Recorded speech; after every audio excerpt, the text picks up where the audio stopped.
anonymous blogger dishes the scoop on the privileged prep school lives of Manhattan teens. He captures all the sex, scandal, we like that, and backstabbing that goes on in high school, but there's one couple that seems to elude it all, especially at the holiday season. Take a look. So you couldn't make it past the salad, huh? I opened the cranberries. My work is done. How's Blair's? I wouldn't know. She gave me the boots. What? She kicked you out of her house? What happened now? Don't ask. But the good news is, my mom is gonna slice us up a pumpkin. Oh, and there's a duck. No, you can't eat duck and raw pumpkin on Thanksgiving. You know what? I'm the guardian of Vanessa's sister's van for the weekend, and we here at the Humphrey Manor have an oddly large kitchen table. What are you suggesting? Please welcome Blake Lively and Penn Badgley.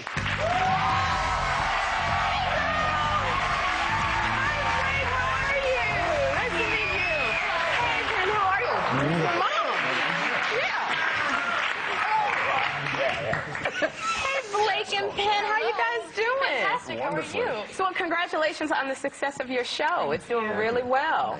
Are you surprised by the success?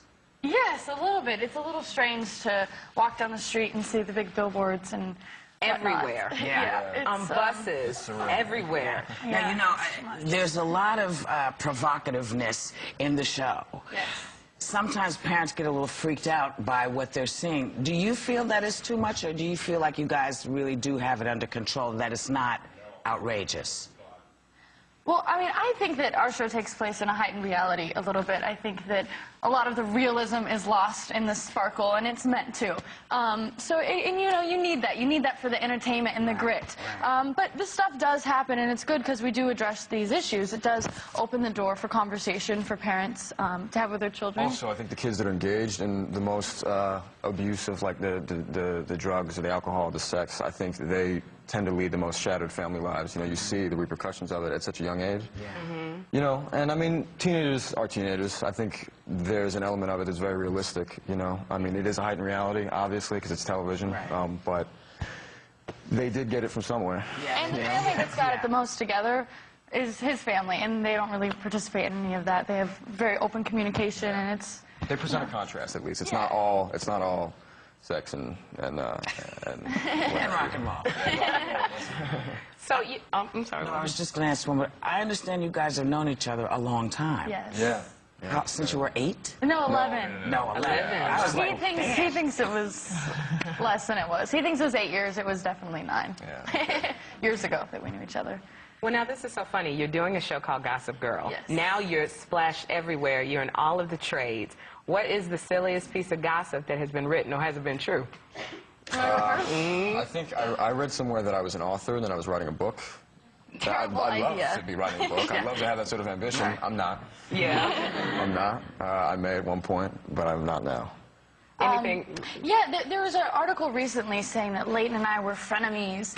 And it's Frenemies. Is that the new term? Frenemies? Yeah, we're friends, but we're also enemies. And it's they see our characters on the show, and they want that to be true in a sense. I think they want everybody's characters in real life to emulate that. And it's really strange because they always want to pit women against each other. You don't hear about, like, Penn and Chase hating each other and being jealous and competitive. So, it's very silly. But, you know, we all do get along very well, and it's upsetting that they have to do that to try to sell magazines. There's enough gossip on the show. Just watch that. how do you feel about gossip? I mean, it's one of those things we talk about it from time to time because it seems to come up quite a bit for us. But what do you think of gossip, and did you have to deal with gossip as a kid? About you or around you? I think it's a bad thing. I think... Still watch the show, though. No, but I think it's... I've been a victim of it before in high school. I was involved in a lot of activities, so a lot of people knew who I was. At one point, parents lied and said that my parents had paid the show choir director to put me in the choir. Because I can't sing or dance to save my life. But you were lead in that choir, huh? I went in there, I was like, I'm supposed to be in this choir. Yeah, I was very, like, passionate, and, you know, they put me in the choir. But I lost a lot of friends because of it. Yeah. So, you know, that was hard to deal with. But I think that it's mostly a negative thing, and, Well, you know, it's inevitable, though. That's the thing. It's like it is. I think it will always be negative in the end, but it starts out as a lot of times an innocent thing. People love to talk about other people. It's just natural. That's why they love to watch television. Well, Penn, you know, I want to say your mom's here visiting you for Thanksgiving. Oh, she's right there. And you know what, Mom? I wanted to show a couple quick pictures of Penn, because I hear you were a little bit of a heartthrob, so I wanted to, did you see these pictures? Bring them up. Do you have those pictures of Penn when he was, oh, no. Look at that. Oh, no. Look at that picture. I can't believe you're showing that on television. Such a heartthrob. And people said you're one of the sexiest men. You like those pictures?